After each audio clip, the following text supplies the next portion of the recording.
Today, there's a growing push to get two new kinds of disasters recognized by FEMA, and both would have big impacts for Arizona. The Center for Biological Diversity sent a petition to the agency asking them to recognize extreme heat and wildfire smoke as major disasters.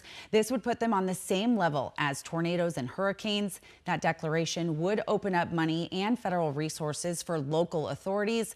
FEMA has yet to respond. A new book from a New York Times bestseller warns about the likelihood of a Hurricane Katrina kind of extreme heat. 12 News meteorologist Ginger Jeffries joining us now. And Ginger, you spoke to the author about this extreme possibility. Yeah, the author, Jeff Goodell, says the idea for his book called The Heat Will Kill You First was ignited in 2018 when he was staying right here in downtown Phoenix. After one round of heat exhaustion, Jeff Goodell says his eyes were open to the dangers of hot temperatures. I call heat a engine of planetary chaos. In his book, he explores what would happen in Phoenix during an extreme heat event that was coupled with a blackout lasting 2 or more days. This is the scenario being looked at right now by scientists and experts on infrastructure. And they calculated that it would result in 800,000 emergency room visits and 13,000 deaths in the city of Phoenix over this time. Without a functioning air conditioner, he says buildings would become like convection ovens. And during a situation like that, Goodell believes heat becomes a predatory force, going after the most vulnerable. He adds, our extreme weather is more dangerous because it isn't visual, like hurricanes or tornadoes. I mean, think about it. When you look outside, you really can't tell the difference between 80 or 110 degrees.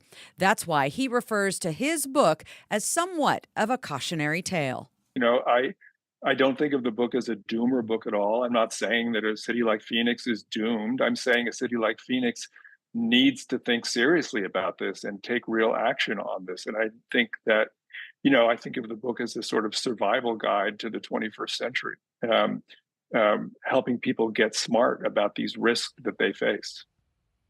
So he concludes saying that a heat Katrina may actually already be happening in slow motion.